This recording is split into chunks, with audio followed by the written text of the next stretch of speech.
राजेश जी, आपका बहुत-बहुत स्वागत है होलसम टेल्स में। और आप आपने धन्यवाद। हमसे संपर्क किया कि आप अपना फीडबैक शेयर करना चाहते हैं। आपने स्पेशल डाइट फ़ॉलो की जिससे आपको बहुत फ़ायदा हुआ। तो हम ज आपसे आपकी स्टोरी आज जानना चाहेंगे कि आपकी सेहत वाली स्टोरी क्या है और कैसे आपने अपने जीवन को बदला और कैसे ये शुरुआत हुई?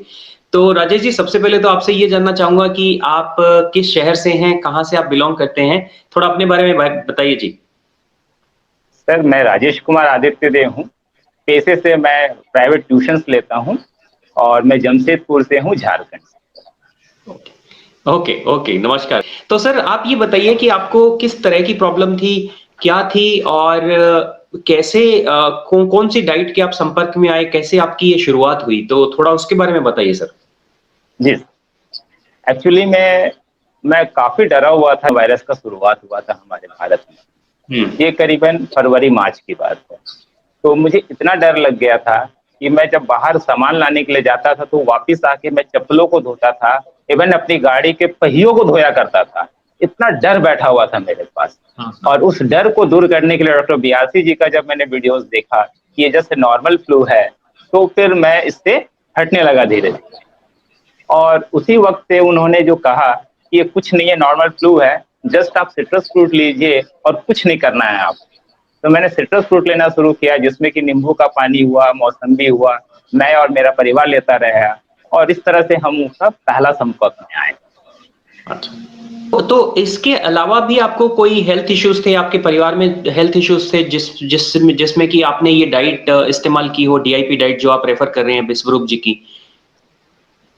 जी देखिए, ऐसे कोई मेजर प्रॉब्लम्स नहीं थे, लेकिन हम अपने को इसको मेजर प्रॉब्लम इसलिए मानते हैं कि मैं काफ़ी डरा रहता हूँ किसी भी बीमारी के हुँ। नाम से। अगर मुझे बिल्कुल। हल्का-सा सर में दर्द हुआ, तो मुझे लगता है कि मेरा ब्रेन में ट्यूमर हो गया है। अब मैं जाने वाला हूँ, अब मुझे खत्म होना है इस दुनिया से। अगर मेरे पेट में दर्द हो गया, तो मुझे लगता है कि अब यहाँ पर कोई ना कोई कैंसर डेवलप हो रहा है, जो कि मुझे मार के ले जाएगा। तो इतना भयानक दर्द मैं डरा हुआ। ये चूँकि बचपन से नहीं बोलूँगा, पिछले 8-10 साल से मुझे इस तरह का डर लगा हुआ था, ठीक है? हुँ, इसके हुँ। पीछे एक छोटी-सी कहानी है कि मेरी मम्मी 2015 में डेथ गई और जिसको मैं ये कहूँगा कि रॉन्ग डायग्नोसिस के कारण उनका डेथ हुआ है। हर डॉक्टर ओह! अलग-अलग तरीके से उनको इलाज किया गया, जिससे उनकी हर लिम्ब्स जो है बॉडी का धीरे-धीरे खराब होता गया और अच्छा-खासा शरीर को सिंपल सा उनको एक खाँसी हुआ था, उस खाँसी को मैंने इलाज कराते-कराते उनको जान गँवाना पड़ गया। तब से मुझे ओह! एलोपैथी से इतना डर लग गया कि मैं उनको छोड़कर सबसे पहले राजीव भाई के दीक्षित के यहाँ चला गया कि उनका प्रोटोकॉल को अपनाने लगा, जो कि वो 4 ज़हर का बात करते हैं, वो 4 ज़हर को मैं घर से फेंक निकाला और भी उनके बहुत सारी चीज़ों को अपनाने लगा था। तो वैसे मेरा सबसे बड़ा ये था कि मुझे डर काफ़ी लगता था इस बीमारी से और आज विश्वास कीजिए मेरा ये डर चला गया पानी की तरह, बह गया, कहाँ बह गया मुझे पता ही नहीं। इसके अलावा छोटे-छोटे हेल्थ इश्यू मुझे काफ़ी थे। जैसे कि अच्छा। एसिडिटी होती थी मुझे, हार्ट बर्न होता था मुझे, मेरे यहाँ पर छोटे-छोटे स्मॉल गाँठ बोल सकते हैं वो हुआ था, फिर यहाँ पर भी छोटे-छोटे गाँठ हुए थे। ये सारी चीज़ और मेरे लेग में पेन, मेरे पाँव में जो दर्द है करीबन 10-12 साल से दर्द है और ये अच्छा। सारी चीज़ों को विदिन अ डीआईपी डाइट से ऑलमोस्ट ऑलमोस्ट क्या बोलूँ मैं सर, ऑलमोस्ट 60-70% रिकैप हो चुका है, ठीक हो चुका है। तो ये मेरे लिए एक बहुत बड़ा विन-विन सिचुएशन है कि जो चीज़ें मैं 10-12 साल से झेल रहा था पाँव के दर्द को, मात्र 3 महीने के डीआईपी डाइट मैंने डीआईपी डाइट 14 अगस्त 2020 से शुरू किया था, जो कि कल ही मेरा 3 महीना हुआ और खुशी की बात है कि आज मेरा चीटिंग डाइट है। तो अच्छा। तो इस डीआईपी डाइट से मैं 3 महीना में काफ़ी कुछ छोटे-छोटे चीज़ों को, जो कि मेरे लिए एक अनवांटेड सिचुएशन क्रिएट करते थे, उससे मैं निजात पा रहा हूँ। और मैं तो इस कायल हो चुका हूँ डीआईपी डाइट का डॉक्टर बियासी का और मैं तो जीवन भर इसके साथ रहूँगा। और ये बड़ी इम्पोर्टेंट बात बताई आपने कि एक डर तो रहता ही रहता है। देखिए, ये सबके साथ होता है, मेरे साथ भी होता है कि हल्का-सा कुछ हुआ नहीं कि हमें थोड़ा पैनिक हो जाता है कि कहीं ये चीज़ बढ़ ना जाए, कहीं ये प्रॉब्लम बड़ी तो नहीं है, तो हम उसका हल ढूँढने में लग जाते हैं। तो ये आपने बहुत जायज़ बात बताई, सबके साथ ऐसा होता है। और ये अच्छी बात है कि आपने सही रास्ते को चुना, आपने उस चीज़ को अपनाया भी और उसके फ़ायदे भी आप उठा रहे हैं। ये बहुत प्रेरणादायक बात है। अब इसमें राजेश जी, एक चीज़ जो मैं पूछना चाहूँगा कि जब जी। हाँ, मैंने कई लोगों से बातचीत की है और सबका कहना है कि डीआईपी डाइट को थोड़ा-थोड़ा उन्होंने कस्टमाइज़ कर रखा है अपने हिसाब से, है ना? तो मैं आपसे ये जानना चाहूँगा कि आपकी डीआईपी डाइट क्या है? आपका मतलब दिन कैसे शुरुआत होता है? क्या-क्या आप लेते हैं ब्रेकफ़ास्ट में, लंच में, डिनर में? थोड़ा-सा अगर आप बताएँ डिटेल में तो बहुत अच्छा रहेगा। जी, जी, बिल्कुल। मेरे डीआईपी डाइट में चूँकि डॉक्टर बीआरसी एनिमा को उतना फ़ोर्स नहीं देते हैं, बट वो उनके चॉइस पे रखा गया है। तो मैं एनिमा को मैंडेटरी कर रखा अपने लिए। अच्छा, एनिमा, जो कि मैं पिछले 1 महीना से मैंडेटरी तौर पे सुबह और शाम लेता हूँ। एक और दूसरी एक चीज़ मुझे ये अच्छा लगता है और मुझे जैसा कि जानकारी मिला है कि अगर हम सुबह मॉर्निंग में उठने के बाद 8-9 घंटे तक अगर उपवास रहें, तो हमारे हुँ, अंदर के डॉक्टर भी बहुत अच्छा काम करेंगे और जो कि हीलिंग का काम करेंगे, क्योंकि जो हील का काम करता है सर, वही आपका डाइजेशन का काम करता है। और अगर हम दिन भर खाते रहें, तो डाइजेशन का काम तो होता रहेगा लेकिन हीलिंग का काम नहीं होगा। तो मैंने इस प्रोटोकॉल को भी अपने लिए फॉलो अप में रखा है। तो मैं सुबह उठने के बाद 8 घंटा से 6 घंटा के बीच में ही कुछ लेता हूँ और जो पहला लेता हूँ सर, वो मैं पेठे का जूस लेता हूँ या गन्ने का जूस लेता हूँ या कोकोनट का जूस लेता हूँ। फिर उसके 1 घंटे बाद पूरा बीआरसी जी को फॉलो करने लग जाता हूँ। मीन्स 1 घंटे बाद से मैं आपका फ्रूट्स में आ जाता हूँ। फिर दोपहर को मैं पहले एक अच्छा सैलेड खाता हूँ, उसके बाद घर का कुक्ड फूड खाता हूँ और शाम को थोड़ा लेट हो जाता है, 8 साढ़े 8 भी हो जाता है।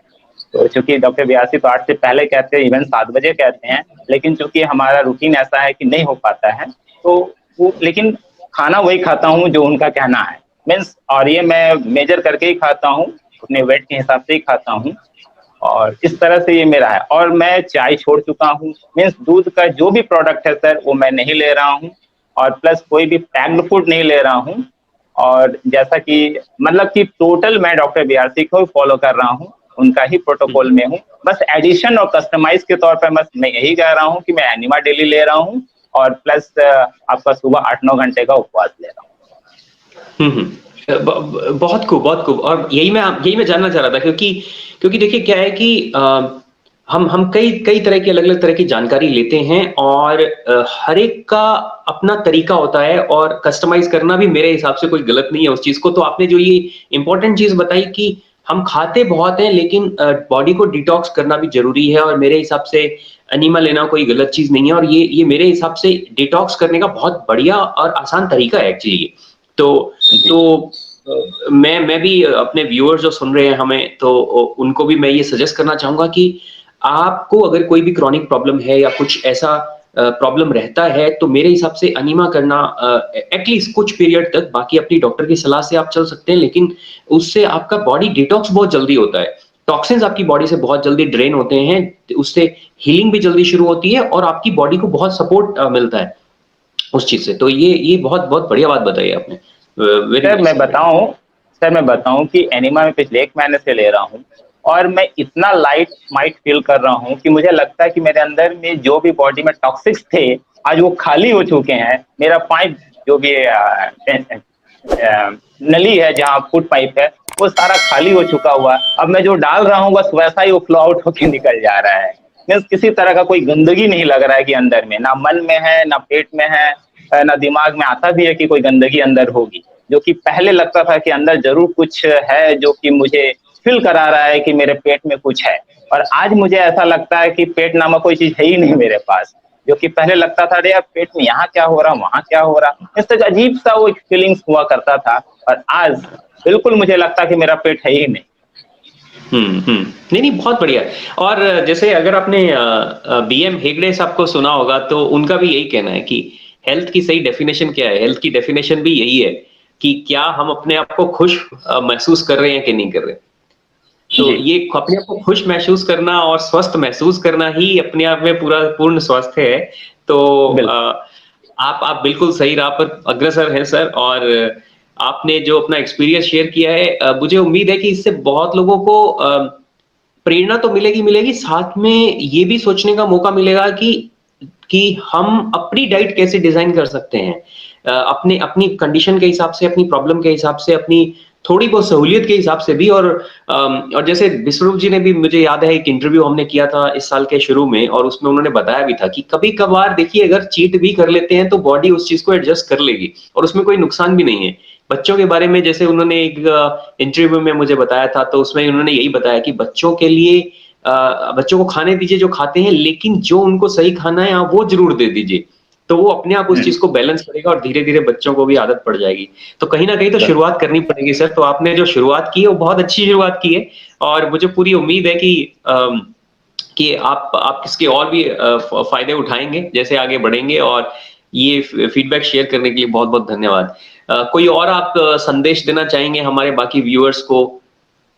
हाँ सर, उससे पहले कि मैं कुछ ऐड कर दूँ इस पे, कि सिर्फ़ मैं ही नहीं, मेरी पत्नी रितु आदित्य देव, मेरा बेटा 12 साल का अंकित आदित्य देव, मेरी बेटी 10 साल की अक्षरा आदित्य देव, हम सभी अच्छा। पिछले 3 महीने से डीआईपी डाइट को फ़ॉलो कर रहे हैं सर, ठीक है?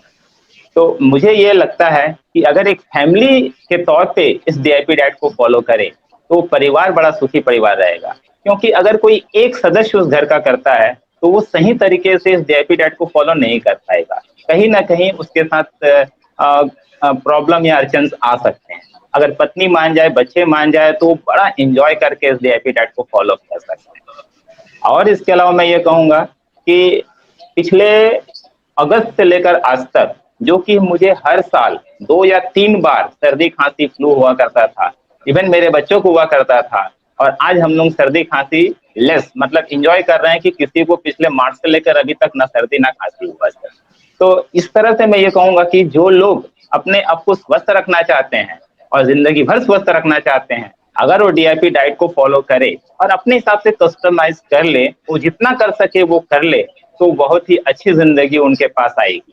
और चूँकि मैं इस डीआईपी डाइट का समर्थक भी हूँ, इसलिए मैं कई अपने दोस्तों को भी बताया तो वो भी फ़ॉलो कर रहे हैं और वो भी मुझे अपना एक्सपीरियंस शेयर कर रहे हैं। मेरे एक फ्रेंड कहता है, "यार मुझे यूरिन का प्रॉब्लम था, वो ठीक हो गया तुम्हारे डीआईपी डाइट से।" मैं कह रहा मेरे डीआईपी डाइट से नहीं यार, डॉक्टर बीआरसी के डीआईपी डाइट से ठीक हुआ है। ठीक है। मेरा एक फ्रेंड को स्किन का प्रॉब्लम था, वो कि व्हाइट पैचेस होता रहता था उसको, वो उसका ठीक हो गया। उसने भी कहा यार तुम्हारा डीआईपी डाइट तो गजब का काम कर रहा है। बोला मैं नहीं यार, डॉक्टर बीआरसी का है ये डाइट, ठीक है। तो मैं लोगों को ये कहूँगा, सर अगर वो स्वस्थ रहना चाहते हैं तो स्वस्थ का मतलब ही हो गया डीआईपी डाइट। लेकिन लोग ये हुँ। समझते हैं कि थायराइड मतलब मेडिसिन या टैबलेट या गोली, बीपी मतलब गोली और शुगर मतलब गोली। तो मैं ये कहता हूँ कि शुगर, डायबिटीज़ जो भी है, इसका मतलब है डीआईपी। आप इसके बराबर डीआईपी हैं। तो लोग अगर डीआईपी डाइट को फ़ॉलो करें, तो बहुत अच्छी ज़िंदगी वो जिएँगे। हुँ। नहीं बहुत बढ़िया, बहुत बढ़िया और ये आपने परिवार वाली बात बहुत ज़रूरी बोली और क्योंकि ज़्यादातर कुछ परिवारों में मेरी कई बार जैसे बात होती रहती है, तो लोग ये बोलते हैं कि नहीं मेरे घर में तो ये लोग एक्सेप्ट ही नहीं करते कि ये कैसे खा रहे हो, ये कैसे होगा? ये बिना पका हुआ भोजन से कैसे होगा? सुबह अगर फ्रूट ले लेते हैं तो मेरा तो गला खराब हो जाता है, सर्दी में फ्रूट कौन खाता है सुबह-सुबह? तो वो उस तरह की थोड़ी-सी हिचकिचाहट शुरुआत में रहती है, लेकिन परिवार का अगर एक सदस्य भी शुरू कर दे तो वो कहीं न कहीं तो शुरुआत करनी पड़ेगी आपको तो एक भी अगर सदस्य शुरू कर देता है, तो बाकी लोगों को भी उस चीज़ से काफ़ी सपोर्ट मिलती है। तो ये जानकर बहुत खुशी हुई कि आपके परिवार में आपके बच्चे, आपकी वाइफ जो है वो सब लोग मिल के इस चीज़ को आगे बढ़ा रहे हैं, तो बहुत-बहुत अच्छी बात है। और परिवार में इस तरह से जब आप मिल-जुल के अगर कोई भी काम करते हैं तो उसका उसका आनंद ही बिल्कुल अलग होता है और उसके उसके फ़ायदे और डबल हो जाते हैं। मुझे ये भी लगता है कि उसके फ़ायदे भी डबल हो जाते हैं। ऐसा नहीं है बिल्कुल कि सर, आपको बिल्कुल। बिल्कुल फ़ायदा होता है। क्योंकि आपको एक-दूसरे से मोरल सपोर्ट मिल जाती है उस चीज़ को करने के लिए। बहुत बढ़िया। जी राजेश जी इसके अलावा कोई और चीज़ आप बताना चाहेंगे? मैं ये चाहता हूँ कि मैं स्वस्थ रहूँ और लोगों को भी स्वस्थ रखने का कार्य करूँ, जो कि एक सामाजिक उत्थान के लिए बहुत ही अच्छी बेड़ा होगी और इसके लिए मैं बहुत ही अग्रसर हूँ। और चूँकि मैं पिछले 5-7 साल से जब से मैंने राजीव भाई को सुना था, उनकी बातों को, उनकी प्रोटोकॉल को भी मैं लोगों को बताता रहता हूँ। कई बार मैं लोगों के बीच जाकर मीटिंग के तौर पे बैठा भी हूँ और जागरूक भी किया हूँ। और जैसे कि अभी डॉक्टर बीआरसी का भी मैं जागरूक कर रहा हूँ, तो ये सारा कार्य मैं करता रहता हूँ, जो कि मुझे काफ़ी अच्छा लगता है। बहुत बढ़िया सर, बहुत बढ़िया। और ये जानकर भी अच्छा लगा कि आप लोगों को भी इस बारे में जागरूक कर रहे हैं, आप इसको आगे बढ़ाना चाहते हैं, तो ये बहुत अच्छी बात है। क्योंकि देखिए ऐसा है कि एक परिवार अगर सही होता है तो हम उस चीज़ को आगे क्यों ना लेके जाएँ? क्यों ना हम कोशिश करें कि हमारे नजदीक के जो दोस्त मित्र हैं हम उनको बताएं, हम अपने नेबरहुड में पड़ोस में सब लोगों को बताएं, तो ये अच्छी अच्छी चीज है सर। बहुत बहुत नेक काम कर रहे हैं सर आप, और हमारी थैंक बहुत यू बहुत सर, थैंक शुभकामनाएं।